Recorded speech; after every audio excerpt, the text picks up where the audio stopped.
Side Hustle Show 93, how to start and scale a service business to quit your job. Welcome to the Side Hustle Show, where aspiring part-time entrepreneurs learn how to turn their side hustle dreams into reality.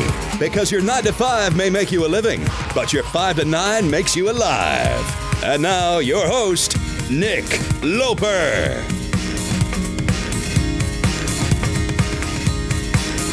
What's happening? Nick Loper here. Welcome to the Side Hustle Show. This is episode 93, how to start and scale a service business to quit your job.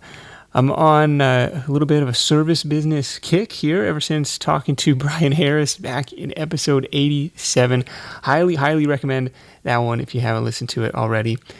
What makes that one stand out is Brian essentially makes the argument that selling a service is the fastest path to a side hustle income, faster than selling a book or creating a course or heaven forbid creating a blog or a podcast. But today's show follows along that thinking where my guest Dane Shuda from ghostblogwriters.com shares how he built his business from almost an accidental freelancing gig all the way up to this thriving agency now with a team of 20 or so part-time writers. Really cool stuff. It turns out that this is a weird factoid. It turns out that Dane was, while he was side hustling and building this thing, he was actually working at his day job with one of my largest advertising partners for the shoe business that I had. He was right across the hall from my contacts there. So very small world, and we can joke about how we know more about shoes than any two dudes should. Now, as is per the usual, all my notes and highlights from this episode, as well as Dane's top service side hustle tips, are available to you in a free downloadable PDF at sidehustlenation.com/93 or through the link in the episode description of your podcast player app. News and updates. I am reviewing the applications for the year of public side hustle coaching and support, and I will say this, I am crazy impressed. This is not going to be an easy decision by any means, but really looking forward to diving into all of the videos, all of the applications and stuff that came through. And of course, we'll keep you posted on the developments on that. Otherwise, just hustling away on a couple projects for myself, including a service business of my own and a new book or two or three. And so one thing I started doing is actually started blocking off time on my calendar as like dedicated hustle time. Like no one can book meetings with me during this time. No podcast recordings, no interviews, and that seems to be working pretty well. So I kind of encourage you to try that little calendar hack. It's saying I'm going to block this dedicated chunk of time to get my work done. Anyways, let's get into it with Dane. Hey, Dane, welcome to the Side Hustle Show. Thanks for having me. So, everybody, I guess we'll let you kind of give the backstory. It's pretty impressive business that you built. So, what's it all about? Sure. So, my name is Dane Shuda, and the business is Ghost Blog Writers, and it's just a blog post writing service for a variety of different companies, different businesses, and we have about 20 part-time writers, freelance writers that work for our company and dozens of clients. And it started out just as a freelance side gig for me, offshoot of my full-time job. And about a little over 2 years ago, I kind of took the jump and started doing Ghost Blog Writers full-time and have been doing it ever since, and still doing it. So it's still been going pretty good. So it started out as a side hustle. This is ghostblogwriters.com if you want to follow along, see what the landing page looks like. How did you break into this? So this is specifically for business clients, so we'll dive into all that stuff. Yep. How did you take me back in the day? And how did you get started with this thing? So I'll have two lead-ins. So when I was in I guess maybe the high school range, I was never really interested in writing or English class or anything like that. And I actually wasn't very good at those things. So as far as thinking about writing for a living, that never really crossed my mind until later on. And then in college, when I went to school, I always knew I wanted to be in business, entrepreneur, but I never could figure out an idea of what I wanted to do. And even when I went to college, it was they had an entrepreneur program where they try to train you to be an entrepreneur. And Okay. I think every week or so we always had to come in with a list of ideas. And so I was always trying to think of something. But actually how Ghost Blog Writers started was someone I knew was doing some work for a business, and that business asked this person I knew if they knew anyone that would be interested in writing weekly blog posts. And they asked me if I would be interested. So I said, sure, I'll give it a try. So it kind of came out of nowhere. They didn't go try and find the English major? They went after the kid in the entrepreneur program? I mean, and this was kind of this was after college, and I was kind of dabbling online just with like a personal blog and reading blogs. So I think the person thought of me just because might have been one of the only people that had a personal blog and wrote about whatever. Okay, so you had a little bit of blogging experience under your belt. Not a lot, but a little. Yep. And so, yeah, it kind of came out of nowhere after trying to think of ideas. That kind of just came out of someone expressing the need and then just giving it a try. How when you were in the entrepreneurship program and were tasked with coming up with business ideas, I find that's like one of the hardest things to do. We're like, give me 5 business ideas. It is. Oh my gosh. I don't know. I don't know. What did you have any? Was there anything that worked for you to kind of come up with those ideas on the spot? You know, I think I still try to do it a little bit today. And I mean, I'll try to come up with ideas, just not anything serious, but like if there's a stroke of genius or if something happens, I can always have ideas to fall back on. But now I definitely understand it's more of sometimes the ideas can be more subtle. So just someone expressing a need for something, especially like working with businesses. So this person didn't want to blog themselves, but they wanted it to be active. So just kind of seeing that kind of need. And oftentimes it's not a glamorous thing or anything like that. It's just something that someone doesn't want to do, and maybe you can figure out a way to provide that service for them, and they would be more than happy to pay you. But I remember back in college, everyone was always trying to come up with the sexy ideas and things like that, not necessarily like what people would actually want or something like that. I know it's like, ideas is kind of the terminology. I just need that one killer business idea, and I'll buy into it too, right? Like, as my getting started page, I often send people to sidehustlenation.com/ideas, and it's like, well, here's a big list. Something there will suit you, right? But more often, it's finding that pain, finding that need that somebody is willing to pay for, preferably a business is willing to pay for, to be able to turn that into a cash flow, into a stream. So you get this first client kind of by accident. Hey, sure, I'll raise my hand. I've never done this before. I've never blogged professionally before, but I'll give it a shot. What does that relationship look like? You're committed to write a weekly article for them. Yep. Do you mind saying what the topic was? Was it something you were qualified to write on?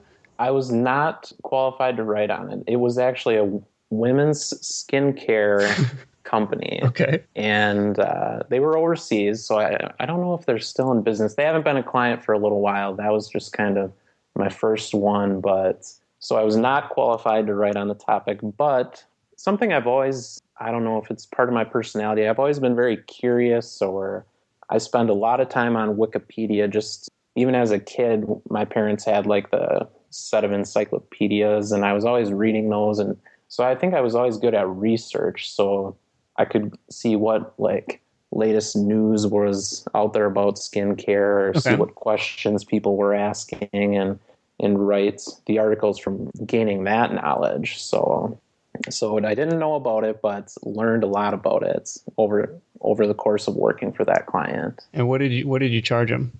So yeah, I didn't know what to charge them. So I figured, I think I wrote first post before we even agreed on the price, and it might have taken me I don't know, it might have taken me a little over an hour. And so I was like, well, what am I making at my job? I'll just increase it a little bit. So I was like, I'll just charge $50 for a post. So it was like $50 for maybe 1 to 2 hours of work. And it was like, I think they were like 500 or 600 word posts or something like that.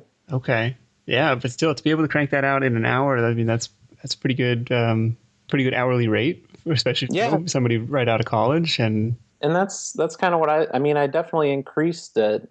And as far as what I was making at the time, but I figured, at a full-time job, you got to account for a little bit of benefits and things like that. But yeah, I kind of based it on what I would want to make per hour in like an ideal world, and just see if they would be willing to pay it. Okay.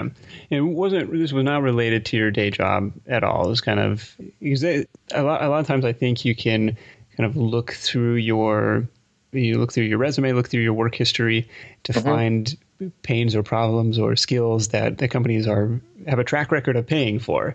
And in this case, this company did not have a blogger on staff, or they just didn't want to handle it in-house, but they understood the value of content marketing and content creation and stuff.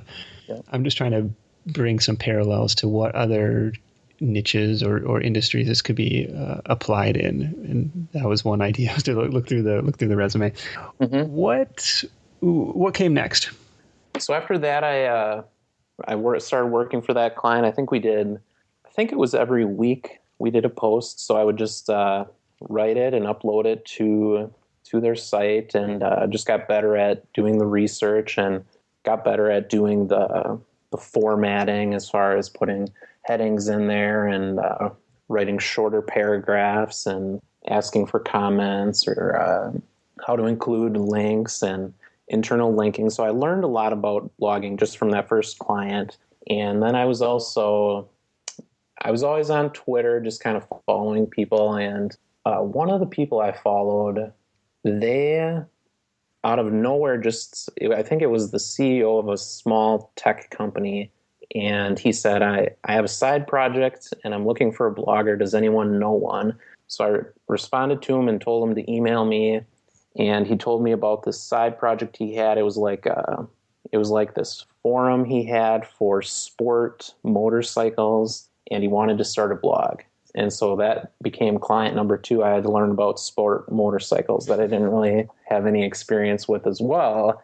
But so yeah, through Twitter, I got the second client, just kind of seeing if anyone was talking about blog posts. Okay. Now there are some advanced like Twitter search tools that you can use, right? Like I can look for, the keyword blogging, blogger, blog writer, ghostwriter, right? And if that tweet includes a question mark or something, like it's going to flag those for, I forget the name of the tool off the top of my head, but so that's one way to do some sneaky social media outreach.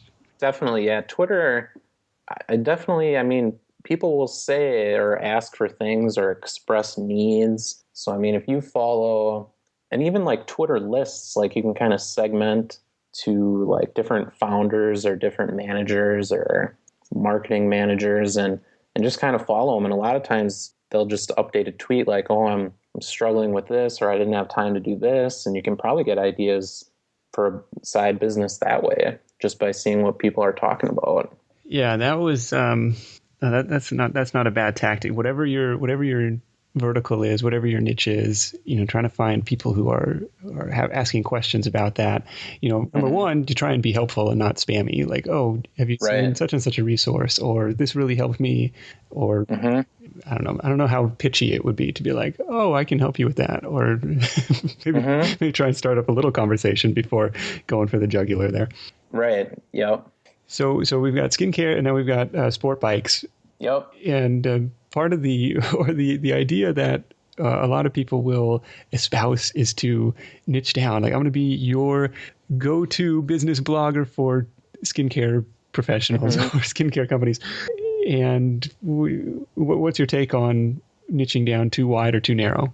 So I'm definitely a believer in niching down, but the way we actually have niched down with Ghost Blog Writers is for a few different things over the course of the last few years, we've written like guides, like ebooks or things like that, or clients have asked for like different copywriting, maybe website copy or social media updating. And we certainly could do those things, but I wanted to kind of try to become the expert at blog posts. So we're not like a general copywriting service. We're kind of specifically for blog posts. So we do specialize in a few different industries, but we don't focus on the industry as much as we do on the blogging aspect of it.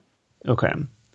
Any other so okay, so now we've got 2 clients. Yep. And how are you finding and you're working now 2 hours a week and yep. presumably making $100 a week, $400. I mean, that's a good side hustle, but it wasn't bad. I mean, I was happy. So yeah, I work, maybe like a Saturday morning or a couple hours after work and making a few extra $100 a month. So that wasn't bad, but now I'm starting to think, well, maybe there's a future here. Do you have a business name at this point? Do you have like a business website where you can? I had invested no money at this point. So no website, no business cards, no name. I think it was just through me. So nothing at that point, but it was at about this point where I said, well, I should probably get a website up and I should probably start blogging for that website. So looked around and came up with the name Ghost Blog Writers. I think it was kind of lucky because it was a pretty good name. Yeah, it's a good domain. Yeah, I thought it could stand out as a brand, but also maybe a little bit of a keyword. And it was available for the like $10 or whatever. Mm-hmm. So it wasn't a premium domain. So went with that, put up like a basic website with like $100 theme and started blogging. Didn't really get a lot of clients through that, probably for the first at least 6 months. So what I would do is I would go to like job boards and try to look for people that were posting for like the same type of thing. Like I need a blogger for my business blog. So one would be like the Pro Blogger had a good jobs board, but not all the listings were good. I tried to pick the ones that seemed to be maybe a little more, they were willing to pay a little more or not kind of just looking for cheap blog posts. Okay. No, that's a really good tactic because you don't want to be. And let's go back to the pricing thing, right? Because $50 an article is like that's a pretty ballsy move for somebody with almost no experience, especially in the industry. Well, because I can get somebody to go write for skincare about me for $5 or even $20 for like an actual English speaker. And so, was there any trepidation over say drawing the line in the sand that this is my rate? You know, looking back on it, I was kind of pulling it out of the sky. I didn't really do a lot of research to see what other people charge. So I just kind of looked at myself and said, well, I'm probably not going to be happy doing it unless I get this amount. I don't want to work for nothing. Yeah. And although I probably would have been willing to work for a little less, but I kind of looked at what I wanted to make an hour and thought if this will motivate me to do a good job, this might attract the right type of client so that they value the blog post more than and they value me more than if I'm just charging $5 an article. I didn't want to get disgruntled with it, instead of making a couple $100 a month, I'm only making like $50 a month. So I wanted to make sure it was worth my while, but yeah, I didn't do a lot of research when I probably should have, and maybe that worked out in my favor, just kind of focusing on myself and what I wanted to make from it. Oh, that makes sense. Like, hey, you don't worry about the market is. Just be confident that, hey, I'm going to deliver this value because I'm going to make it worthwhile for me. It's a side hustle. I don't even need this. So you're kind of in a position, You're in a position of power. So that's cool. Let's talk about the blogging strategy that you use to begin to attract, rather than this, proactive Twitter reach. It's kind of like now, and that's, kind of a push tactic, right? So what are you doing as a pull tactic to get people to come to you and find you? Sure. So I started writing about kind of blogging specific things like, okay, if a small business owner or a small business manager, kind of a marketing manager is searching around, like what are they looking for in terms of blogging? Like they're kind of interested in it. They want to learn more about it. So I was writing about business blogging. I'd write about WordPress and different things I was learning about how to use WordPress and how to format blog posts and how to find ideas. And so I would try to write about anything like that. Okay. So if my niche is, photography, I could be talking about, what's the best time of day to take family portraits, or what, maybe, I don't know what settings, and then you get a little bit too detailed, but like, the 10 questions to ask your wedding photographer or something, like content like that. Yeah. So for my own site, and kind of what we've evolved to now is we look at, okay, who's the target reader for whatever the business is, whatever the blog is, and we try to identify the questions that person is asking in relation to the industry. So it could be, if it's a photographer, or say it's a niche photographer, like a family photographer, so their customers would probably be looking for things like, when are the best ages to get the kids' photographs done, or how long does a session last, or Okay. how do I prepare for a session and things like that. So we kind of look for those types of questions. Sometimes they can get specific, but other times they might be more general. And we try to do a good mixture because people can be at different stages when they're kind of out searching. No, that's really good. And that kind of echoes what Rob Cubbin said a few months ago when he was doing his freelance design business. It was like, what's a rate for freelance graphic designer London or something? And so he ranked like number one for these like super specific long tail questions. And by the way, if you want to contact me, I'm happy to do this work for you. So if I was, one of the side hustles I'm working on is proofreading editing business, like specifically for business authors. So I could create posts like, how much does an editor charge, or what's the difference between proofreading and editing, or do they typically, is formatting for Kindle included, or so, kind of weird specific stuff like that.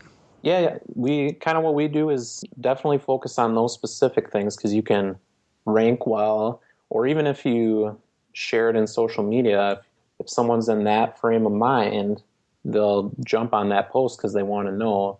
But then we also focus on more maybe general questions. So maybe if that person is like, well, what should I charge for my business book, or things like that. Okay.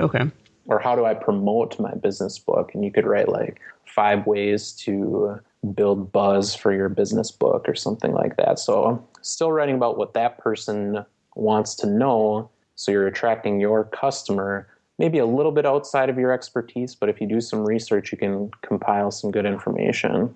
Yeah, no, that makes sense too. Just, whatever content that your target client would be interested in. That makes sense. So then people start to discover you just by organically discovering these posts, or is there like a evil social media world domination plan behind it, or what's going on at this point? No, so it definitely. So I was pretty comfortable doing just a few clients on my own, and then I think I brought on. It got up mostly through outreach. It got up to like maybe a half dozen clients, and I brought on one other writer, just another freelancer that kind of did the same thing. But this is following kind of the social media. Like, I'm looking for people who are looking for bloggers. Or looking for ghost bloggers. Yeah, so I probably got the first 5 or 6 clients just through kind of whether it was seeing it on Twitter or the job boards. Okay, pro blogger jobs. Yep, okay. Responding to the jobs that were available. And then that probably lasted for a year. Then I think after about a year of blogging, maybe 6 months to a year, started to get a little traffic and learning about the right things to blog, then started getting some inquiries and started getting clients that way. And now that's the main way. We don't really do any outreach at this point in time, maybe in the future, but right now just about 100% of the business comes through the website, whether that's through reading a blog post a lot of times, or just kind of the authority of the site built up for certain keywords like blog writing or blog writing service, which the blog posts help with that kind of thing, but it just takes time. Yeah. Were you stressing out about like SEO? I got to build links to this thing, or it just kind of happened naturally? I kind of let it happen naturally. I didn't want to get too aggressive as far as trying to do any link building or things like that. I did a little guest posting and things like that, but mostly just kind of stayed consistent with regular posts on the site. I mean, I wanted to do that just because that was the service I was selling to clients. So I wanted to prove that, if you just stay true to the plan, it'll take a while, but once you have those posts built up, then you have a long-term kind of engine for traffic and inquiries to your site. Yeah, that's so funny. I was talking with a coaching client this week, and they're selling a similar service. Like, I'm going to do, your content marketing for you, your blog writing for you, your ghostwriting for you.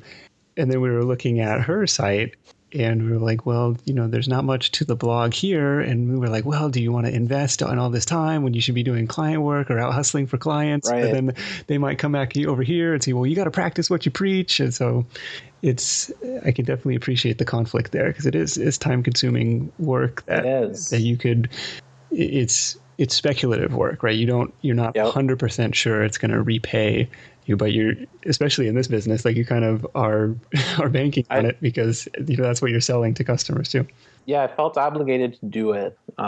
Just to say, like, well, got to practice what you preach. So, but also because it's a ghost blogging, I would say the majority of our clients, I mean, it's like any service that they outsource, but a lot of times we'll post under their brand name, so they might not want us to share like a case study. So we do have some case studies, but not as many as maybe I would like. But because we write posts on our own site, I can say, well, look at our blog. Here's just an example of how we format a post and how we write a post. So also to use it as an example. Just our own blog. Yeah. Here's a sample of our work. That makes sense. What are you looking at, revenue wise, client wise, when it comes time to say, hey, I don't need to do my day job anymore. There's a real chance to turn this into a full-time thing. Mm-hmm. So it was the spring of 2012. So I've been doing this just as a side gig for at least 2 years. I think it was about 2 years. I had built it up to like a couple thousand a month on the side, which was great, but I was working every night. So like in my job, my full-time job was great. It wasn't like an 80-hour a week job, but it was like 40, 50 hours, pretty standard. But then I was coming home doing writing and writing on the weekends. So it was busy. And then I could see the potential in it. So then you just kind of start getting frustrated at your full-time job. Like, well, I wish I was at home working on. I had more time. and then, so that went on for a few months. And finally I was like, I'm still in my 20s. I don't have kids, there's some potential here.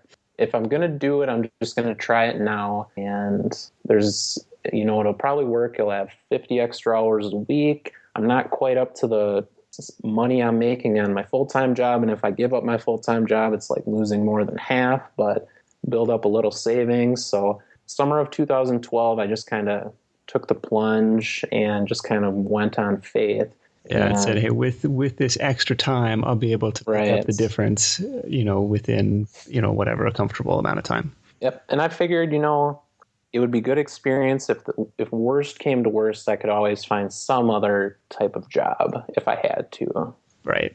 To kind of get back if I had to. So I know it's so scary. It's so scary though. It's like because inertia is such a powerful thing. Like, it took me, months to get up the nerve to quit my job, but it puts you in a powerful position instead of a position of desperation, right? Like, having built this thing on the site, even if it's not fully replacing your income, it's like this empowering moment. Like, look, I'm earning money outside of my job. Like, I have this thing, and a little bit of a safety net and a little bit of a confidence booster, I think. So I think that's cool.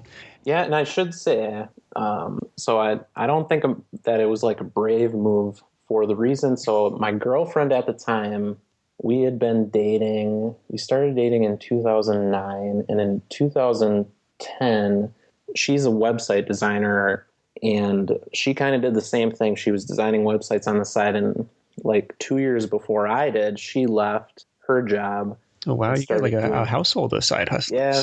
So she started doing it full time. before I did. So I kind of saw her example. So I wasn't completely on my own as far as seeing the example, but it was tough. I mean, it took me 2 years after her to make the jump. So. Well, here's the beef with a freelance business like this. Even though you've set it up right, you're going after business customers, you're setting people up on retainer client or retainer, I assume, contracts, or how is the contract? How's the agreement set up? Like, I'm going to do this. You're going to deliver 4 posts a month, every month, or something. Yep, mostly it's weekly posts, and so yeah, we just get paid monthly for those posts, and most clients are looking at it at the long term, kind of early in the relationship. I kind of make sure like I tell them we're a long-term partner. We're looking for long-term clients. We're not just like one-off article writers, that's what some people want to do, and that's what some businesses want. But so yeah, it kind of works out well for us because it's kind of almost like a retainer, or even almost like a subscription type business. Yeah, it makes it a little bit more predictable than, if you're the freelancer who's hustling on Elance or Odesk to get that next bid, to get that next job. So right, you got a little bit more stability to it. But the beef against freelancing is, look, I got to be doing all the work. I'm still, at the end of the day, I'm still trading my time for dollars. So let's talk about this team of 20, your army of part-time writers that you've got going for you now. How's that working out? So now it's good. It was when I left my full-time job, I was still probably doing maybe more than half, maybe 60 to 70% of the writing. So it was very much a freelance business. And looking back, I almost kind of wish I would have transferred more of it to other writers before I left, but it was hard. It's hard because when you do it yourself, you think you do the best job, but that's not always the case. But it's hard to get over that fact. And it is, especially if you're like grown up a perfectionist, and so that was tough. You need it done right, you do it yourself, and it takes a while. In the short term, it takes a while to get someone up to speed, or to do training or talk about procedures. So you have to invest a lot in the short term, but it saves you a lot in the long term. But yeah, when I was first starting, I was early on when it was first client, second client, I was like, well, this is a need. So I tried to think about the big picture, like, okay, this business, like I obviously only have so much time. I don't want it to just be a freelance business. So I thought about how I could have other writers and how they could be freelance writers, contractors, and just tried to think about the business that way. So then 2012 was a good year because I was doing still a lot of the writing, so obviously 100% of the margin. But then in 2013, I pushed myself to, by the end of the year, transfer just about 100% of the writing to other writers. And by the end of the year, I did that. Wow. My revenue or my earnings, the business's revenue went up, but mine went down that year just because I went from 100% to just half that or so, paying the writers. So that was a big hit, but I knew it was a step I had to take to give the business long-term viability to scale. Right. So went through that. I think you set it up smartly by calling it ghostblogwriters.com and not daneshuda.com to say, look, I'm selling this service. I'm not necessarily selling my writing service. Yep. And that can be a trap that a lot of times the freelancers will fall into. So you kind of set yourself up for the potential, for the opportunity to have somebody else actually deliver the work as long as it met your quality standards. Yep, exactly. Yeah, so I was always kind of had it in the back of my mind, like, this should be a business that's bigger than just me. Otherwise, it's just kind of like a full-time job in a way, not in a lot of ways, but in some ways. And so I was always trying to think about, how would this work? Are writers willing to work for a little bit less, but to have the security that I'm always going to pay them, and things like that. So yeah. So how do you spend your days now as the boss of this little freelance empire? So my days are mostly spent handling inquiries and kind of handling getting a new client set up with with a writer, and then maybe a little customer support here and there, like if a current client has a question, And I still do the writing for our blog, for the Ghost Blog Writers blog. So I write 3 posts a week. Oh, wow. Yeah, you're pumping out a lot of content over there. Yeah, so that's still under me, but I don't do any client work. And my goal for this year is I've been trying to think about how, kind of what the position of like an account manager would be. So someone else that could handle what I do now, the inquiries and getting a new writer set up or getting a new client set up. So I've been working on kind of documenting all the steps I take so that someone else can do it just as well or better than what I'm doing right now. Okay. Systemize the whole thing. Man, this is a cool case study. I think and it's probably replicable across a bunch of different industries, not just writing. So that's why it's I would think a cool so. story. Anything you do differently if you were starting over from scratch? Well, the one, like I said, I wish before I would have quit, just because it had the potential. Looking back, I wish I would have not been doing so much of the writing myself when I left my full-time job, because I could have passed off more to other writers, I think, and maybe made that transition a little easier, but it wasn't too bad. I mean, it worked out pretty well, at least so far. Other things, one thing I thought here and there, I think I bought like 500 business cards at one point, and I think I gave out 0 business cards.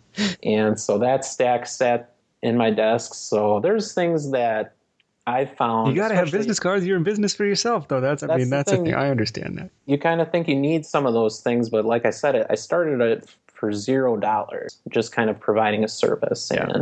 And so some things I probably wouldn't do, or I would kind of start out small. Even like with the website, I started at just, the basic hosting, get something up, get it kind of looking somewhat professional, and then just kind of go with the bare minimum until it kind of starts paying for itself. So yeah, you even went baller with the premium themes. So, I mean, that's pretty legit.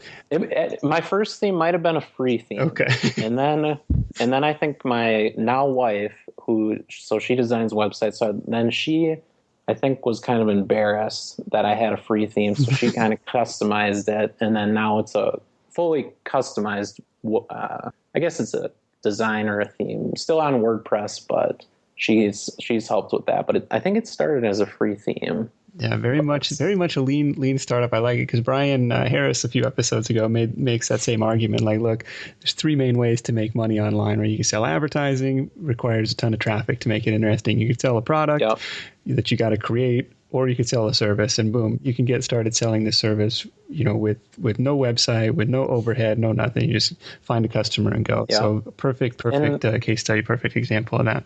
And I had failures. Well, not necessarily failures, but so what he was talking about. So I have other blogs that I thought, well, I can build this up to be whatever, and I'll just make a bunch of advertising. And I still have a couple that make like a couple $100 a month, but the service has definitely been the way to go for me. Yeah, probably the fastest path to freedom from the day job. That's what it's all about. Mm-hmm. Very cool, Dane. Thanks so much for joining me. It is ghostblogwriters.com if you want to check them out. And we'll wrap it up with your number 1 tip for Side Hustle Nation.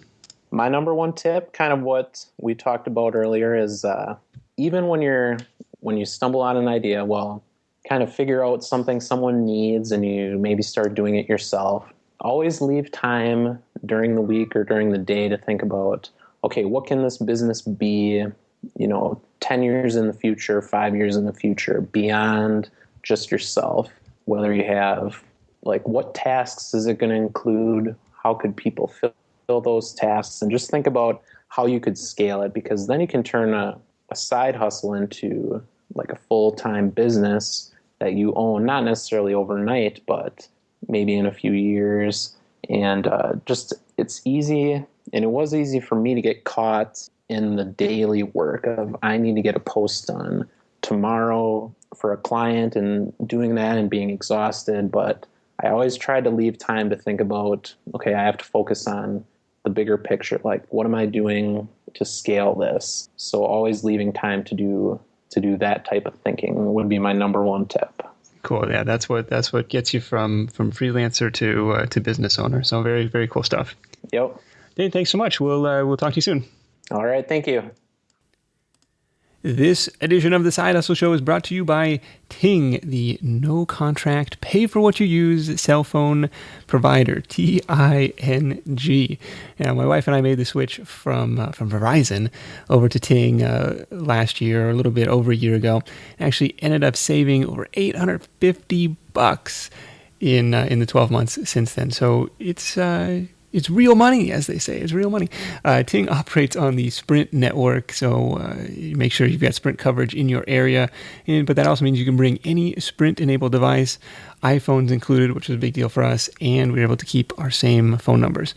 So I'm still, even though I've been in California for years, 8 years now, I'm still rocking the 206 for Seattle. So if you visit sidehustlenation.com/Ting, you're going to get a free $25 credit toward your first month of service or toward that new Sprint device. And if you're still under contract, they'll even pay up to $75 of your early termination fee to incentivize the switch. Again, that's sidehustlenation.com/Ting for your free $25 sign-up credit. A footnote on this episode.